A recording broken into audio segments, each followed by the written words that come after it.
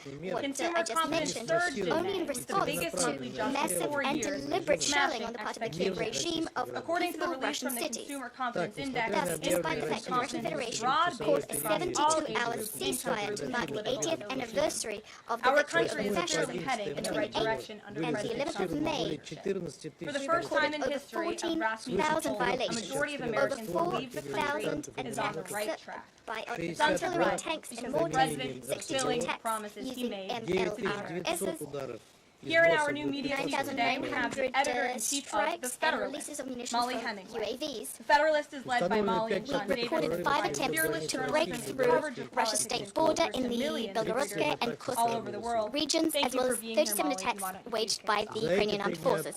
In those 3 days, an aggression was waged by Bandera's followers, which claimed the lives of 6 Russian civilians and at least 17 people were injured. It's very telling that the most massive attacks by UAVs on civilian objects in Russian cities, including Russia, far removed from the front line, were waged by Kiev after we saw nascent progress towards peace. Specifically, they waged these attacks after direct Russo-Ukrainian talks in Istanbul were resumed and set a course towards an end to the conflict. Between 8 p.m. on the 20th of May and 8 a.m. on the 27th of May, what was destroyed and intercepted is 2,331 UAVs launched from Ukraine, including 1,465 which were outside the area where we're conducting this special military operation. Regrettably, as a result, there were civilian casualties, including women and children. On the 22nd of May, due to an attack on the village of Panteliimonovka in the Donetsk People's Republic, 8 people were wounded.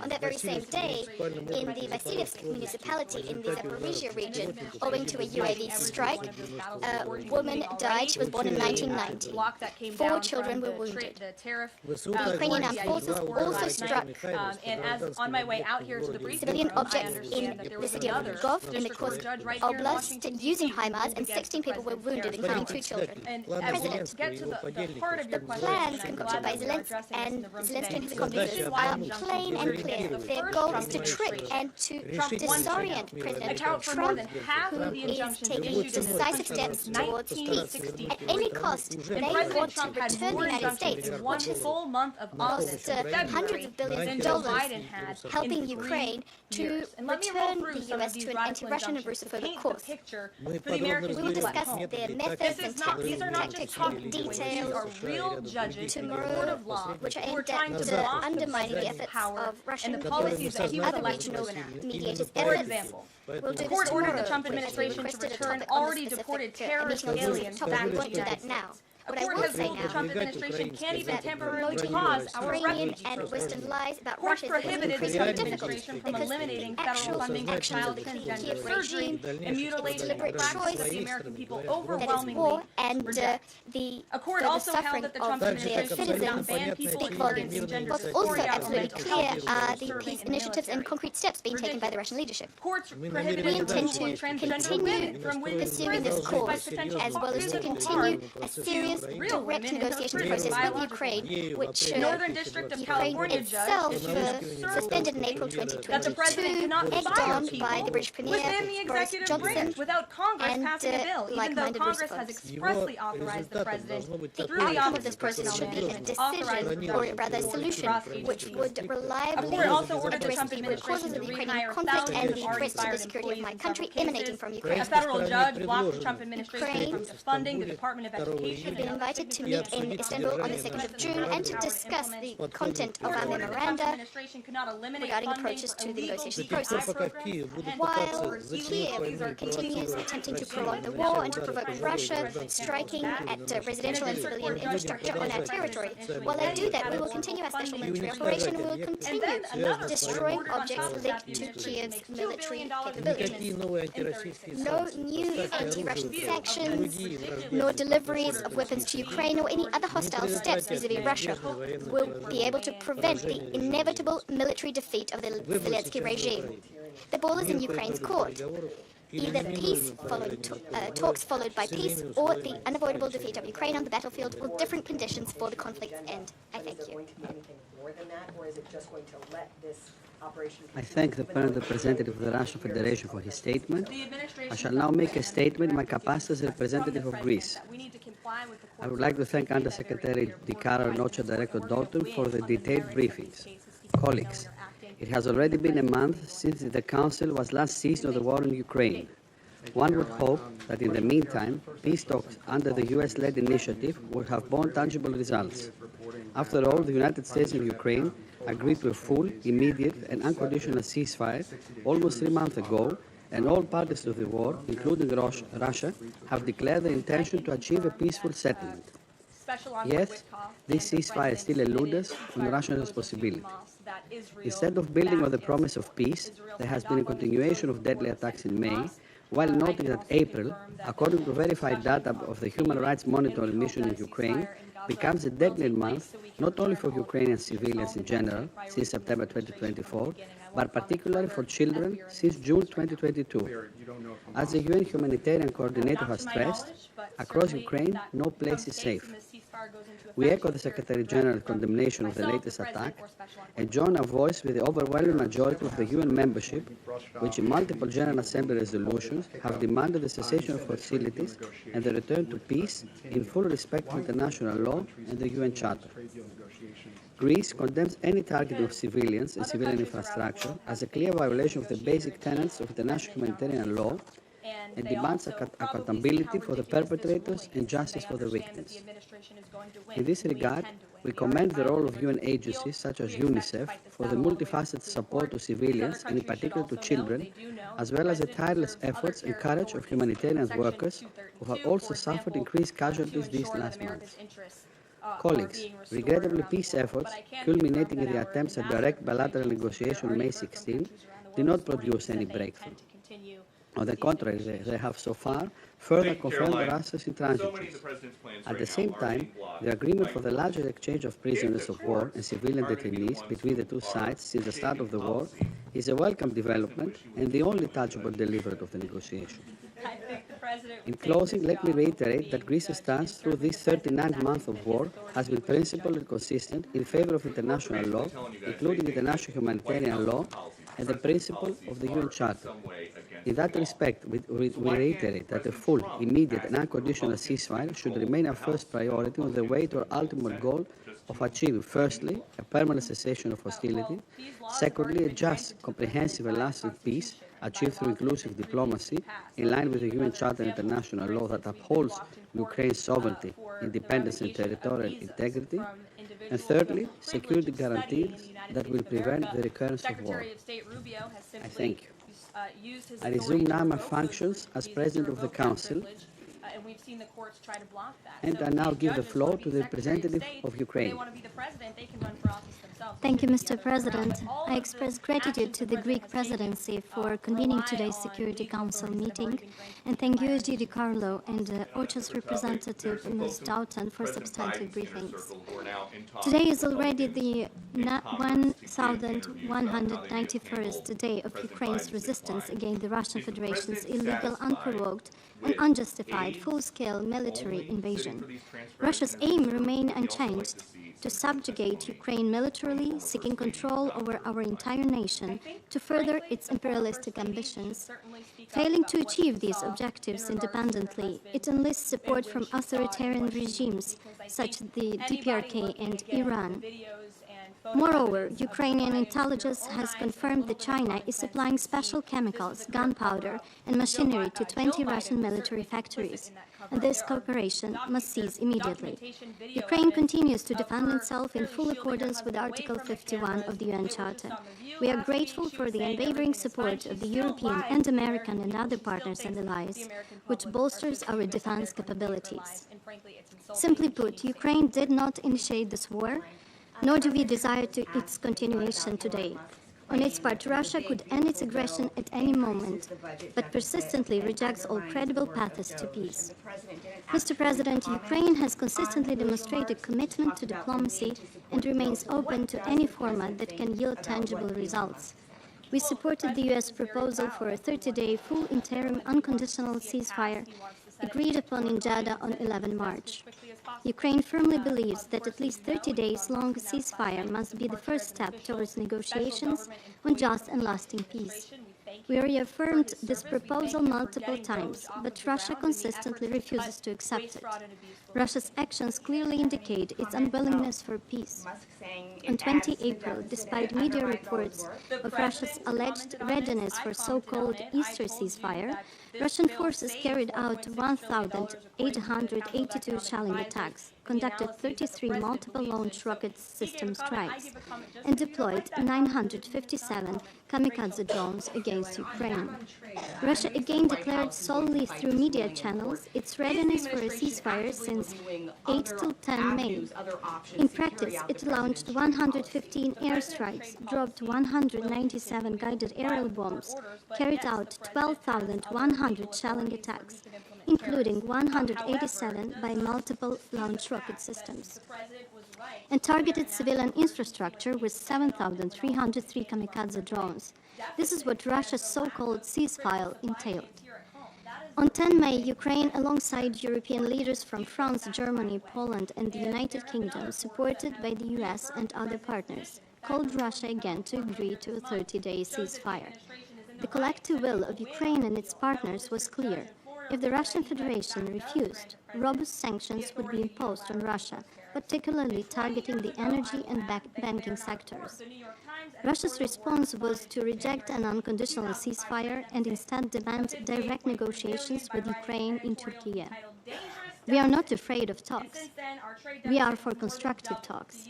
President of Ukraine Volodymyr Zelensky was ready for a personal meeting with Putin because only Putin decides the strategic issues of war and peace in Russia. Our president visited Turkey on 15 May, ready for a direct meeting, whether in Ankara or Istanbul.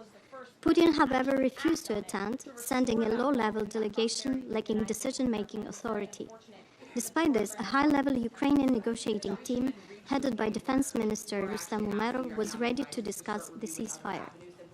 Notably, Russian delegation mostly consisted of the same individuals it had sent to Istanbul in 2022. This demonstrates that Russia has not altered its fundamental approach. Their goal is to transform the Istanbul meeting into a staged, hollow process, reminiscent of the talks in 2022. It is not Ukraine or Western leaders who are undermining negotiations, as Russia claims. It is Russia that sends delegation with no decision-making mandate, effectively nullifying the prospects of diplomacy. The only positive result of the meeting in Istanbul is an agreed exchange of prisoners of war in the format 1,000 for 1,000, implemented on 23rd-25th May. Overall, if one sets aside all Russian nonsense, pseudo-historical statements, provocations, and the like, the Russian plan to present the Istanbul meeting as a continuation of March 2022 has failed. This is a completely new dynamic. The conditions for and realities are different now.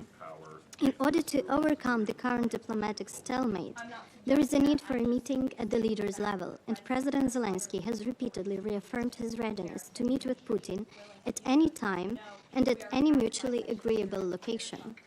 We will continue to insist on an unconditional and complete ceasefire for at least 30 days, as the only viable foundation for the success of any further discussions and steps.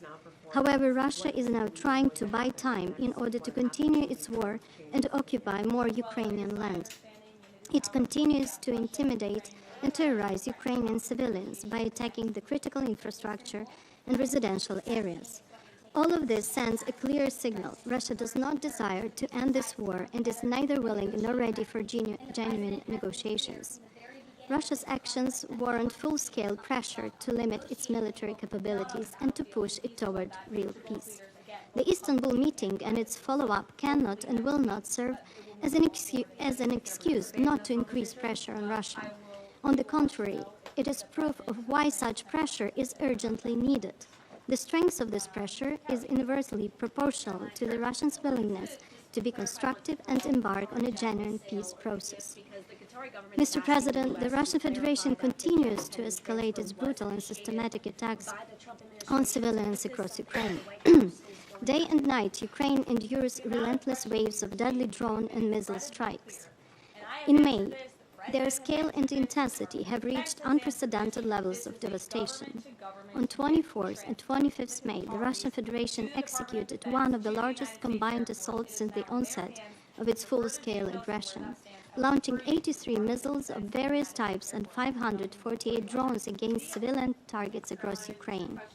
The attacks killed at least 12 civilians and injured dozens of others. In the Zhytomyr region, an airstrike on a residential neighborhood killed 3 siblings from one family: 8-year-old Stanislav, 12-year-old Tamara, and 17-year-old Roman. On 26 May, Russia launched its largest drone attack since the beginning of the full-scale invasion, using 355 attack drones, along with 9 cruise missiles targeting civilian areas, again killing and injuring civilians and damaging or destroying residential buildings and civilian infrastructure. In just these 3 days, Russia launched over 900 attack drones, along with ballistic and cruise missiles. Russian terror against civilians continues every single day.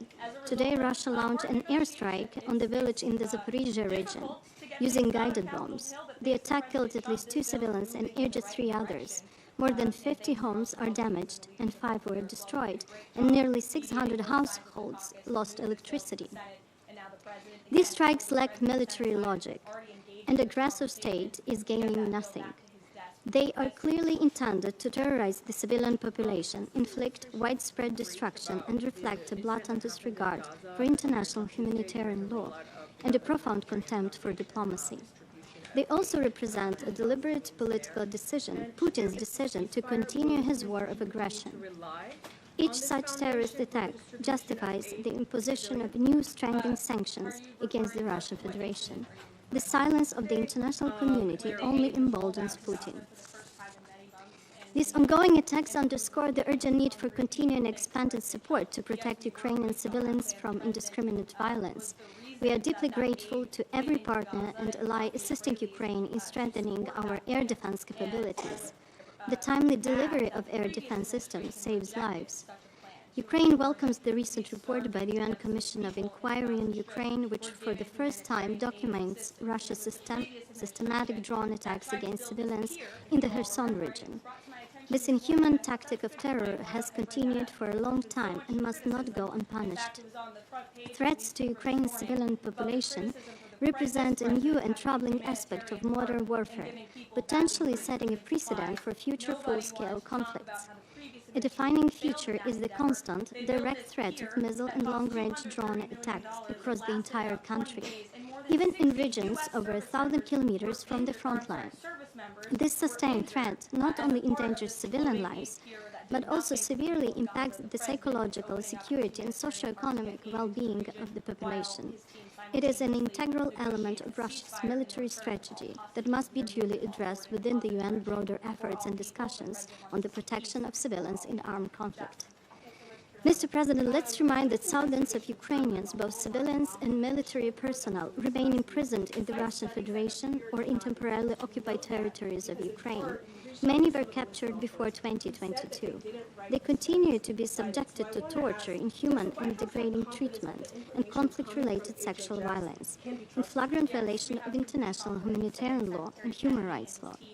Russia continues to return Ukrainians in a highly selective and arbitrary manner.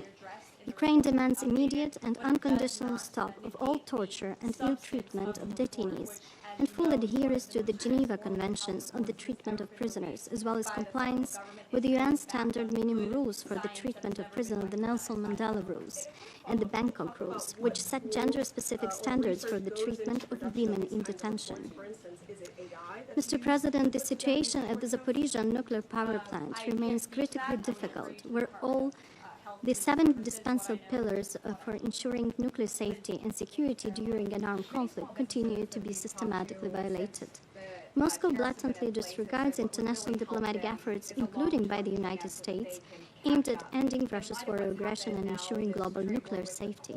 According to Greenpeace, Russia is building a new high-voltage power line in the temporarily occupied territory of the Zaporizhzhia region, to illegally connect the NPP to the Russian power grid. Let me stress that disconnecting the NPP from Ukraine's power grid significantly increases the risks. In the event of an emergency, the plant could lose its last reliable source of external power. This is a direct path to a station blackout with potentially catastrophic consequences. Furthermore, Moscow's policy of blackmail and demonstrative disregard for international law forced the IAEA to conduct a second rotation through the temporarily occupied territory of Ukraine.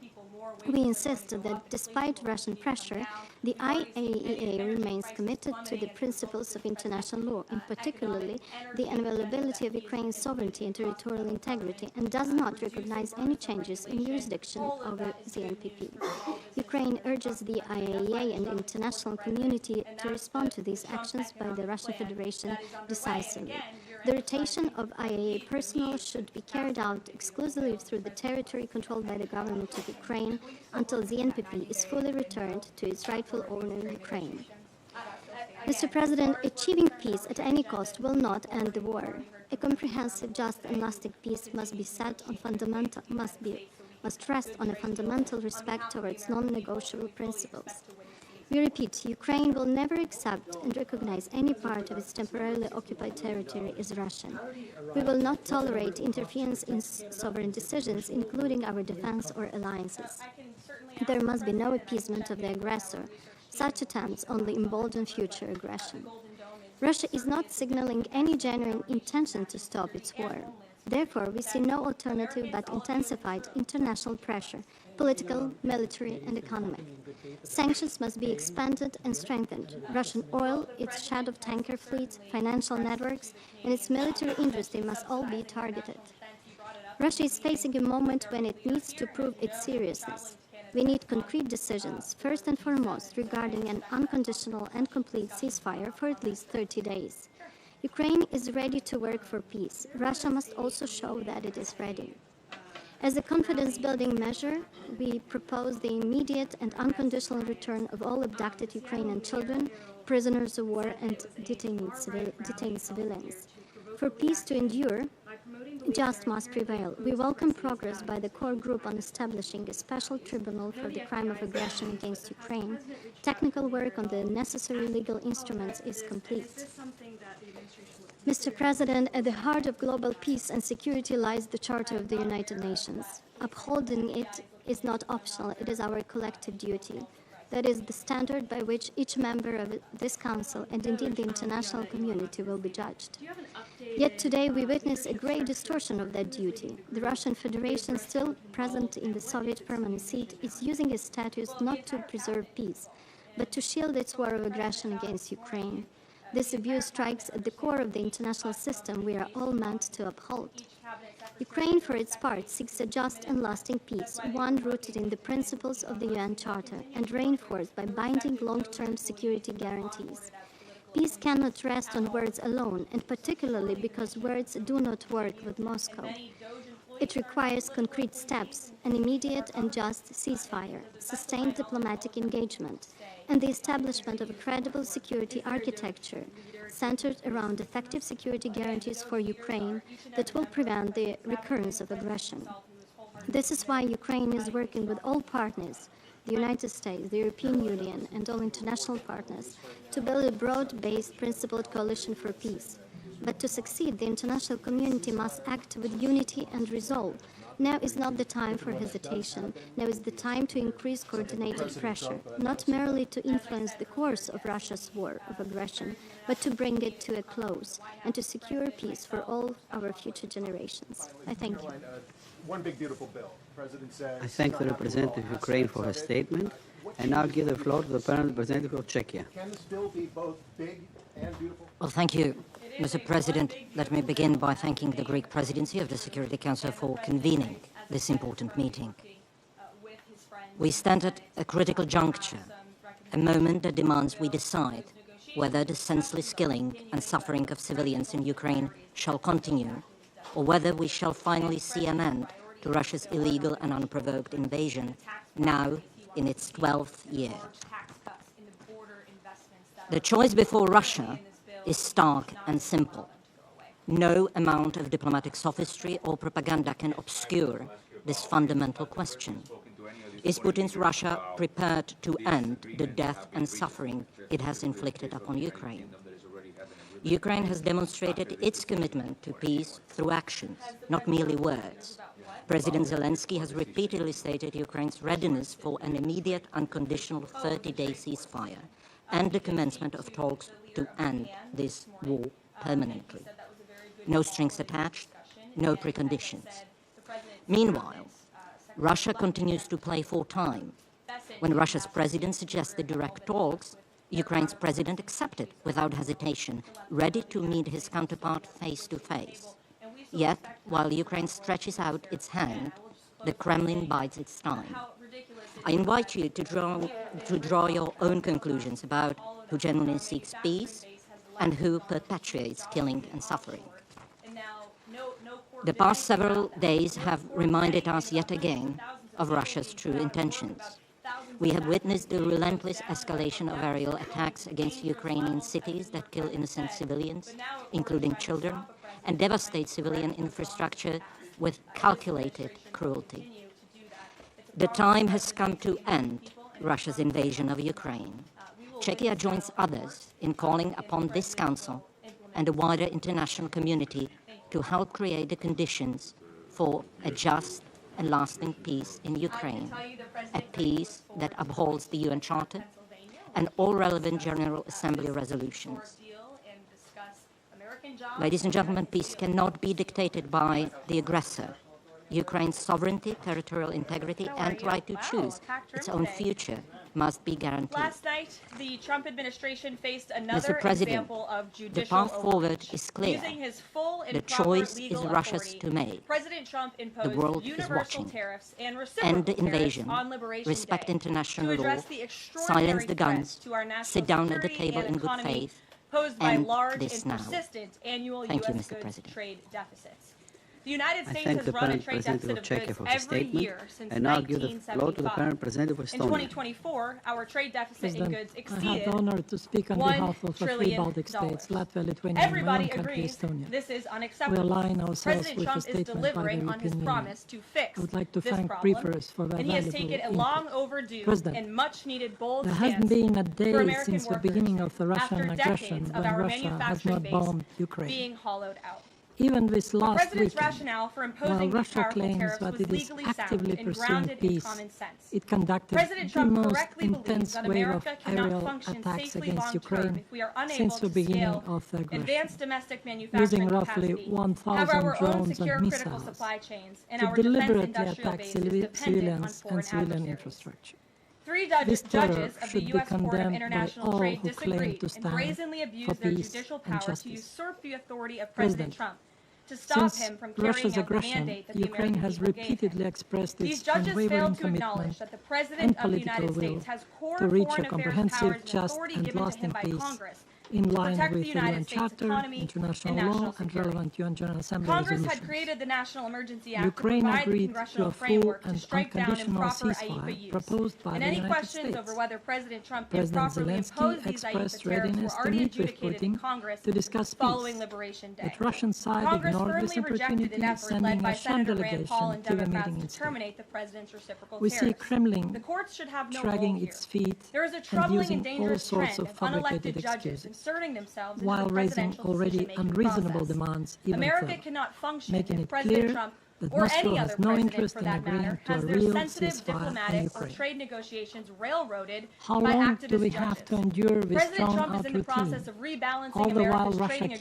agreements on with the entire implementing world, its genocidal bringing tens policy? of billions of For dollars how in long? tariff revenues to our country, These attacks and are not finally ending madness, the United States but of a America deliberate from being attempt ripped by off. Russia to These judges are eradicate threatening any to hope undermine the Ukrainians credibility of have. the United States on the world Russia stage. is adopting the The tactics administration has of the already filed an Nazis, emergency who motion for a systematically stay carpet pending bombed appeal and an London immediate in administrative stay to strike down 1940-1941, this egregious decision. with sole aim But of ultimately, the making the Supreme British Court must put population an end feel to this for terrified, the sake of our hopeless, Constitution and force our its leaders country. to surrender.